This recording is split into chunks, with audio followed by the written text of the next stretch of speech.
2 Maccabees 6:6.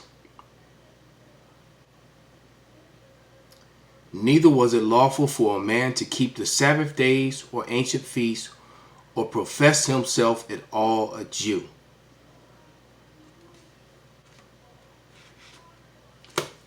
See, the children of Israel have been cut off from their heritage.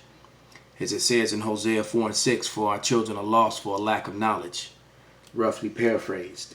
And then it tells you again in Jeremiah 17:4 that Jeremiah, it was even written that even he himself will forget his heritage, will be disconnected from his heritage.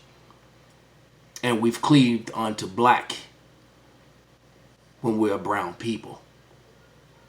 That's another problem, because this brother meant well in this video, and he points out some very important things. This is a video called The Nigger Factory Part 2.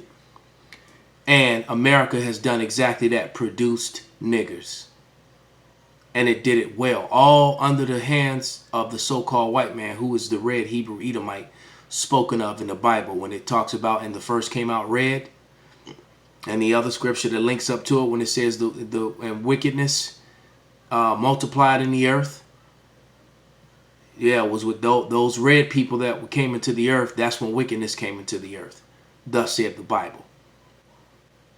And there's been an all-out assault on the Israelites ever since. And if you understand history, if you understand what happened in Rome, and then what happened in Greece, and not just Greece, but in Europe, following the collapse of Rome, and when the Israelites took it over, when you had the time of the Black Caesars, see, they covered up that history. Then you'd understand why they passed the laws that they did in 1681, and why they treated Jacob the way that they did. Esau was trying to get revenge himself upon his brother Jacob. So without any further ado, let's let some of this video play, and then we'll come back to the scriptures. I'll answer, who are some of the players in the factory, and how high up does the factory go? I knew by broaching this topic there would be controversy. I only hope that love wins. This is the Nigger Factory. Yo, my life is like Roots, it's a true story. It's too gory for... I was asked by a friend to write an op-ed piece for the New York Times. He had caught wind of an Instagram picture that I put up, and it ended up going viral. Being an artist, I know that there are truths and there are hard truths. There are times you have to speak hard truths for the sake of true advancement, and it may take a while for people to really accept it, but you still have to speak it. In episode 1, I already covered how expansive the racism is. This propaganda was taught for centuries and normalized. The 45th president's views aren't new. Instead, it's just a continuation. In fact, now the factory has thoroughly infiltrated the most influential and powerful medium black and brown people have created in recent years. Hip-hop. Now, you refer to hip-hop as a modern-day minstrel show. Yeah, so I think there's a way in which hip-hop has been used, a particular type of hip-hop, to promote a particular image of blackness over and above others, where there's a certain type of behavior that is rewarded by the mainstream white, predominantly white society. So you can rap about murdering niggers, you can rap about materialism, and then all black people will be blamed for that conduct. But then if you question those things, so for example, Dead Prez's album, when Dead Prez's album Let's Get Free came out, from my understanding, they put a sticker over the cover, right? Because they didn't want to show kids with guns in Soweto rising up against apartheid. Or when Mos Def makes a song called The Rape's Over and talks about corporate control of hip hop and calls that kind of stuff out, the song's taken off his album without his notice. So to me, there's this American racism has always been, and must necessarily always be, underpinned by controlling the image of blackness, by creating a one-dimensional image. That's not that there are none of these behaviors in the black community, but where there are exceptional behaviors, they're never blamed on blackness. So I think there's a certain degree of negative, stereotypical images of blackness that have been promoted and elevated within hip-hop. And it's only when you travel the world, I think even for a lot of black Americans, I don't know if there's the realization, unless you're fortunate enough to travel a lot, how widespread it is. 80% of the mainstream releases have been about trap houses, guns, bricks, gross materialism, strip clubs, hoes, pimps, criminals. It's long overdue for some analyzation of it all.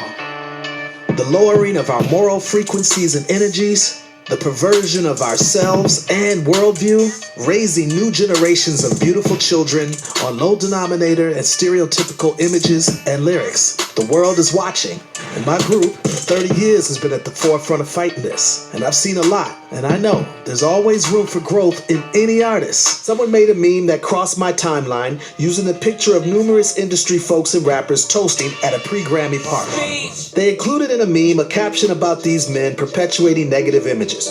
I knew they weren't literally talking about these particular men, but more so a general statement. So I then reposted that image because it had many highly celebrated and very wealthy moguls within it. I added my thoughts about these types of successes, who've many times used these negative topics as a catapult to their success, and that they're being congratulated by a white supremacist agenda that has wreaked utter havoc on our world. What I thought was just another simple speech post got reposted, and from there, it went viral. Viral! To me, knowing how enamored the masses could be towards the rich and famous, it was imperative that someone put quote-unquote success into perspective. We still have women and young girls who are passionate rap fans that are called bitches and hoes on almost every record. Our little boys and little girls soaking it all in. Drugs, violence, and bitches. Bad, cooking up dope with a ooze. My bitch is bad. That little bitch, you can fuck with me. And this has been going on for decades. Boss, you a record bitch. Bitches ain't shit but hoes and tricks.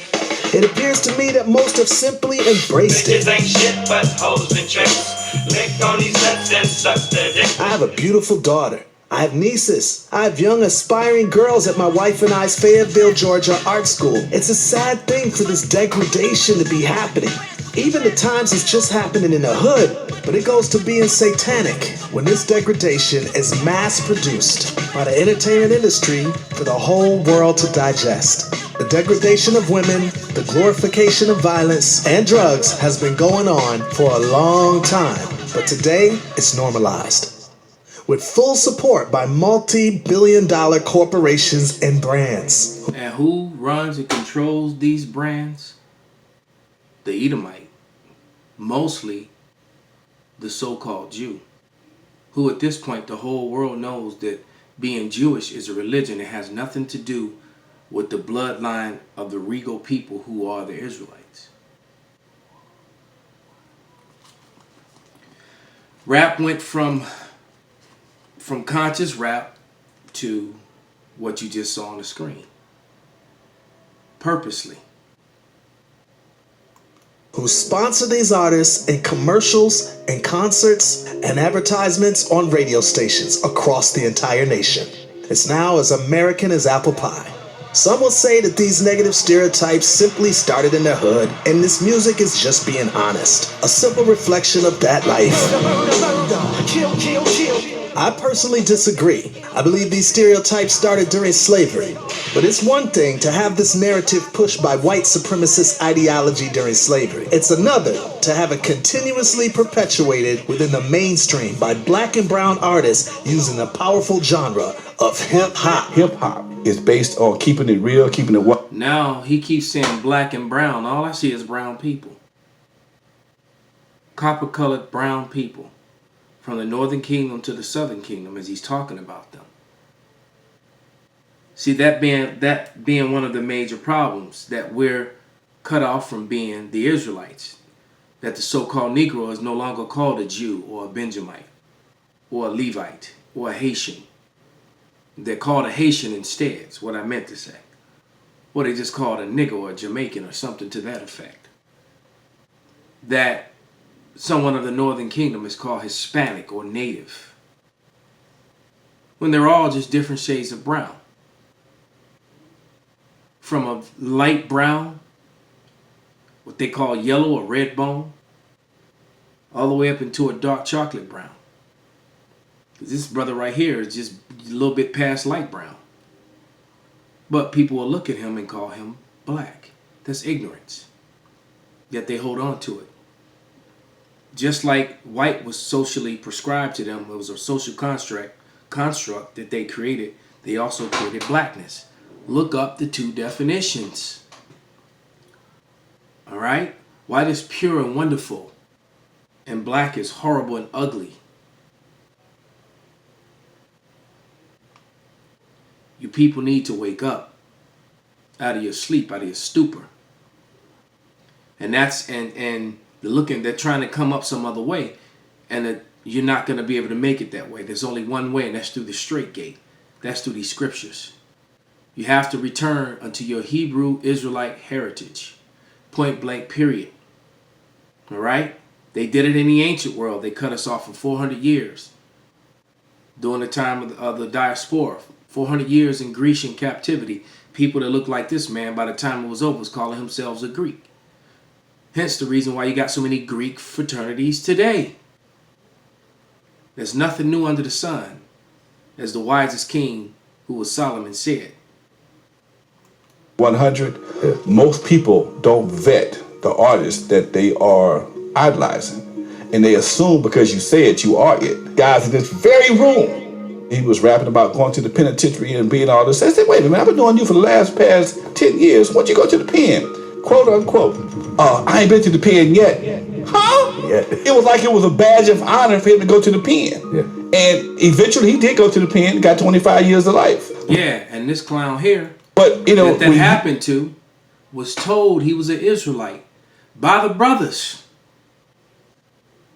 All right? Told he was an Israelite.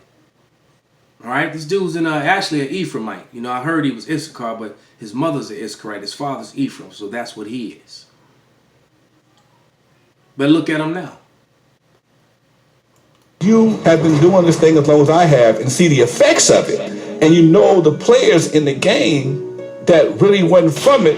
It's kind of hard for me when I know the players and the game and how the game has been affected by this. It kind of we could have did without some of that. Some of them. Landmark moments in hip-hop history literally changed the pop culture landscape because of the music's sheer popularity and its reach, which was unprecedented. Dope Man, a hit song in 1988. It's even sampled in more recent hits.